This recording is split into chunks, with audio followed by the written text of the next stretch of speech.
security matters. In this session, we will be discussing General Javed Qamar Bajwa's recently given speech at a seminar in Islamabad and its implications on peace in the subcontinent. General Qamar Javed Bajwa, Pakistan's army chief, in the first ever session of the Islamabad Security Dialogue, has stated that both India and Pakistan should bury their past and work for a lasting peace in the subcontinent. This, he said, would unlock the potential of South and Central Asia. As expected, his speech has been received with mixed comments in both Pakistan as well as outside Pakistan. When I say outside Pakistan, I mean India. Indians, as expected, have tried to belittle his speech by saying that it is an expression of Pakistan's weakness and that Pakistan, after having been isolated in the world, is now suing for peace with India. However, one thing is apparent, and that is that in the Indian arguments, missing are the exhortations about Indian military superiority over Pakistan and the mention about Indian mechanized as well as armored divisions streaming into Pakistani Punjab and Sindh and slicing Pakistan into two. Gone are these exhortations. These are now replaced with focus on India's economic successes. That economic disparity between Pakistan and India is becoming so large that soon Pakistan would be reduced to a non-entity when compared with India. Now we agree that Pakistan is facing economic crisis. Pakistan's economy has been for the last many years in trouble, and that India is doing much better than Pakistan. However, despite all the talk about the shining India, India is still a very poor country. Millions of its people are born, bred, grow up, married, and die on footpaths. Their entire life is spent on the footpaths. This is an expression of what? Of grinding poverty, if you ask me. What is it but not an extreme expression of poverty? Then in the world's largest slum, Dharvi, is also located near Mumbai. So talking about India's economic successes in relation to Pakistan does not hold much ground. I will now read out to you the exact wording of what General Qamar Javed Bajwa said at the Islamabad seminar. I will thus give you the excerpts from the gist of his speech, which form the gist of his speech. So you can understand, you come to know as to what he actually said.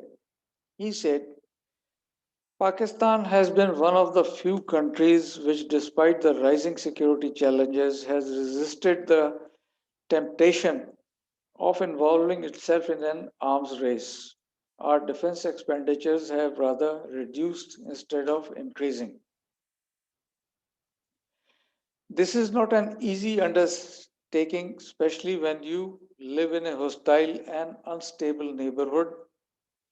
But having said that, let me say profoundly that we are ready to improve our environment by resolving all our outstanding issues with our neighbors through dialogue in a dignified and peaceful manner.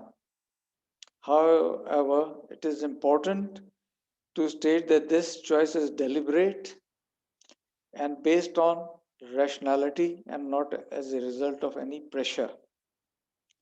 The last point of his speech is it is important to understand that without the resolution of Kashmir dispute through peaceful means, process of subcontinental rapprochement will always remain susceptible to derailment due to politically motivated bellicosity. However, we feel that it is time to bury the past and move forward. But for resumption of peace process, our neighbor will have to create conducive environment, particularly Indian occupied Kashmir. Not that the Pakistani print and electronic media said many encouraging things or passed many encouraging comments on General Bajwa's speech. The segment of Pakistani press and electronic media, which is sponsored by political parties, particularly by the two main political parties, has criticized his speech as much as the Indians have done.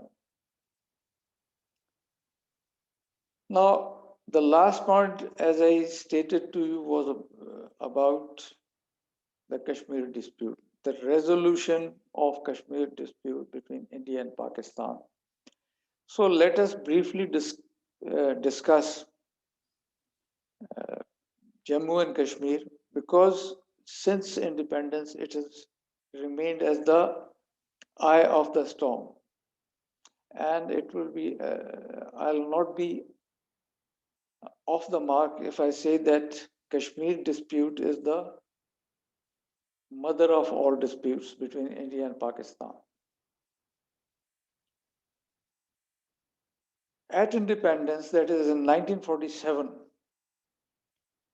Pakistan was a predominantly agricultural country whose economy depended solely on agriculture.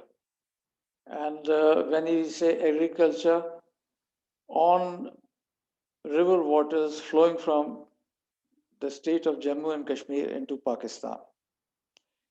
Pakistan's economy is still predominantly agricultural.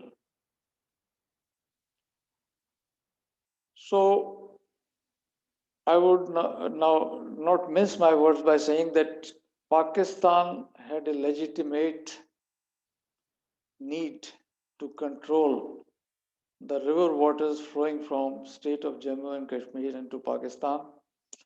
And the government of the day, that is the government of Pakistan in 1947, did the right thing by sending infiltrators into Kashmir to get control of the river waters.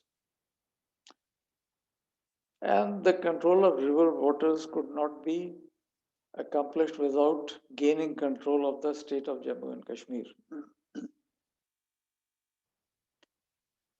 The government of Pakistan in 1947 took measures to achieve this national objective, but it did so in a clumsy manner. Soon the world had come to know that the tribals from Pakistan's northwest frontier province, as well as some other irregulars, had invaded the state of Jammu and Kashmir, and that the invaders had the support of the government of Pakistan. While deciding upon the course of action to take control over the flow of river waters from Kashmir, the Pakistan government, it appears, had three main considerations. The first consideration was the military disparity between India and Pakistan. India was militarily much stronger than Pakistan, and therefore it was not possible for Pakistan to wage an overt war against India because India would ultimately get involved into any conflict which uh, Pakistan undertook in order to invade Jammu and Kashmir.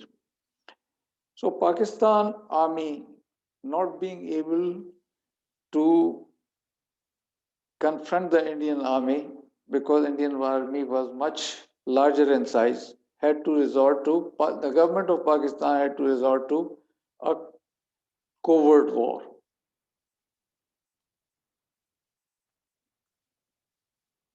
The second consideration between the government of Pakistan was the presence, even after independence, of an enigmatic and confusing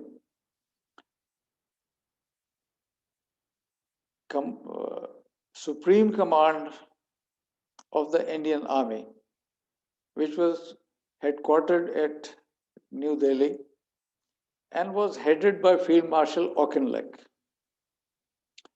And the services chiefs of both India and Pakistan reported to Field Marshal Auchinleck.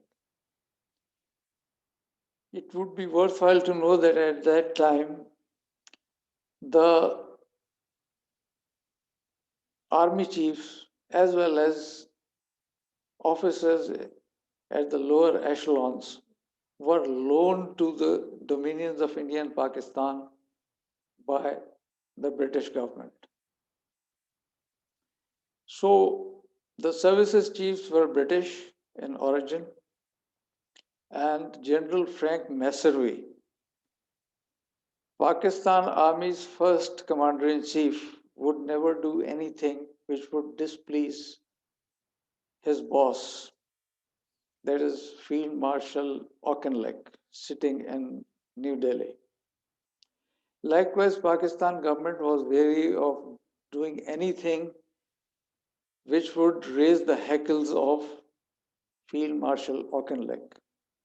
Hence the third consideration. Third consideration was because Pakistan army could not wage an overt war against India, and because of the roadblock that existed in its way in the form of the Supreme Command of the Indian Army, headed by Field Marshal Auchinleck, Pakistan had to wage a secret war to be fought with local Kashmiris, Pakistan Army reservists, as well as serving Pakistan Army officers sent on loan for the purpose. And of course, the tribals from Pakistan's northwest frontier province. India responded to Pakistan's move by first choreographing, with the help of Viceroy Lord Mountbatten, a fraudulent accession by the Maharaja of Jammu and Kashmir to India, and thereafter India airlifted its army, again with the help of the Viceroy Lord Mountbatten. India airlifted its army to the state of Jammu and Kashmir,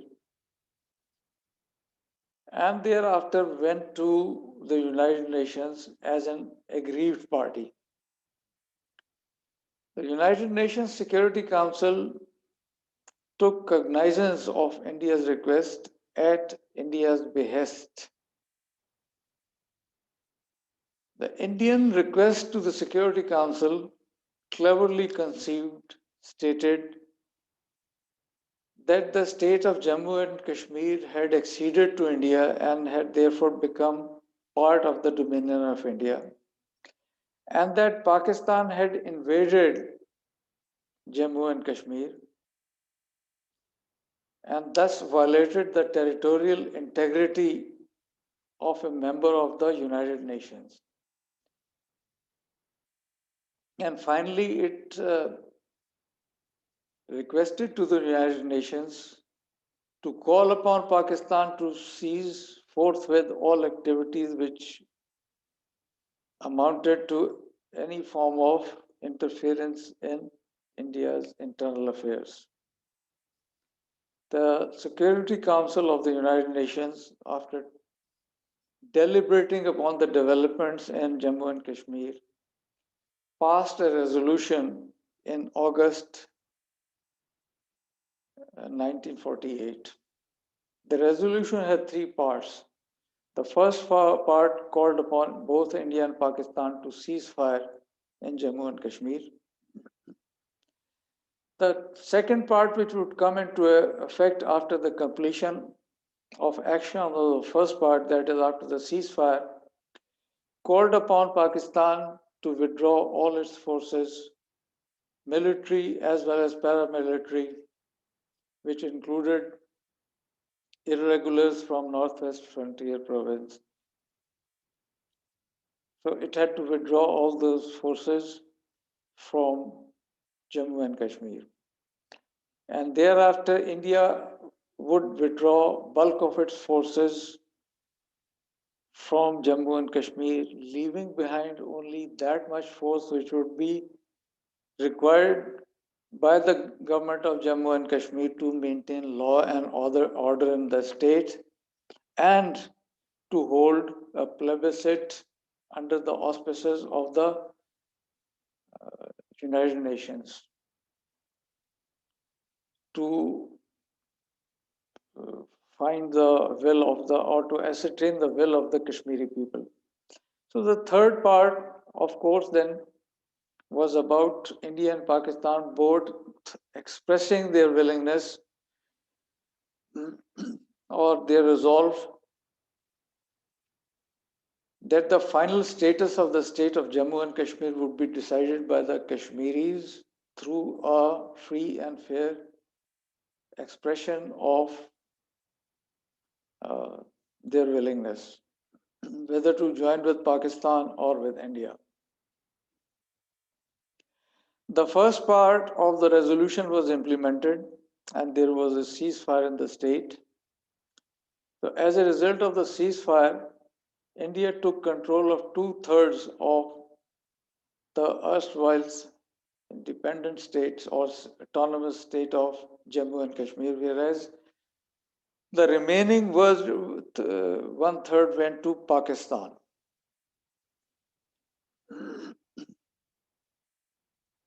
Thereafter, it was time for action on the second part, which called upon Pakistan, both Pakistan and India, to withdraw their forces from the state of Jammu and Kashmir, as stated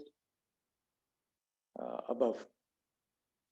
However, Pakistan did not withdraw its forces because it was apprehensive that in case it withdraw its forces from Azad Jammu and Kashmir as well as Gilgit-Baltistan, which was then called northern areas, India would immediately reoccupy them.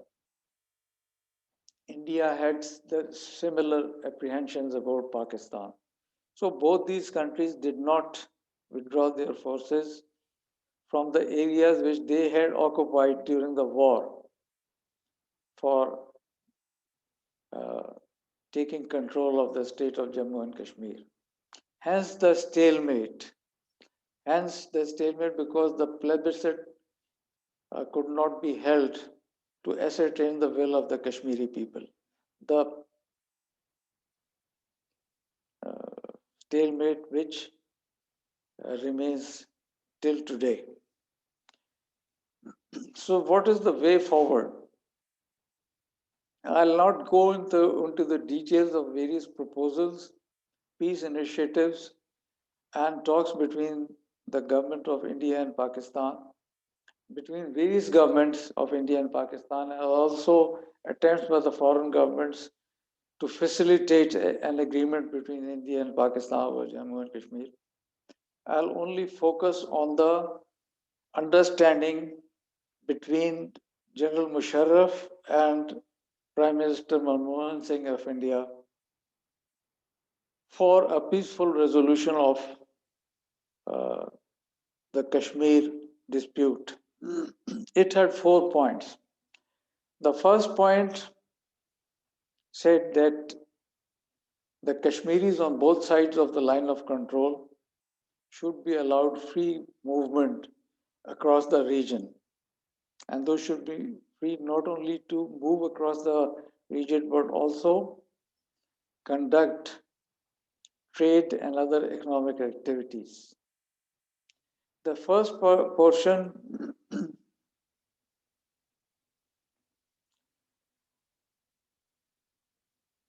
called upon India and Pakistan to give autonomy, short of independence, to grant autonomy to the people living within their respective within the respective portions of the state under their control.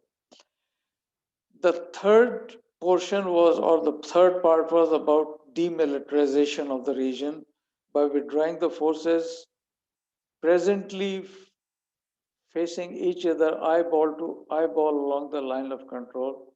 So those forces will be withdrawn to the death areas. And the fourth point called upon both the countries to review the arrangement after a stipulated period, which would be decided by them, whether it would be after 10 years or 12 years or any other period of time, to reassess and reevaluate the agreement or the arrangement which would be in vogue in both parts of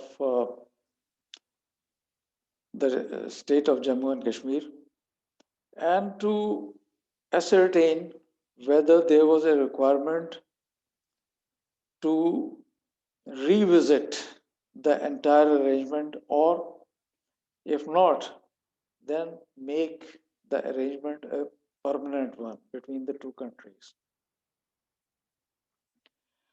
However, it was with the exit of General Pervez Musharraf from the scene, it also was discarded by both the sides, and for political reasons. There was mixed reaction in Pakistan.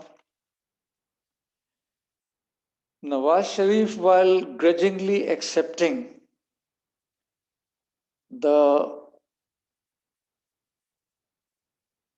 importance of the agreement, said that it needed time for going into details of the agreement, the proposed agreement.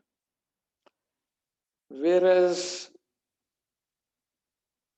Prime Minister of the time, Yusuf Raza Gilani, who represented People's Party, said that the agreement or the arrangement was based on half-baked ideas.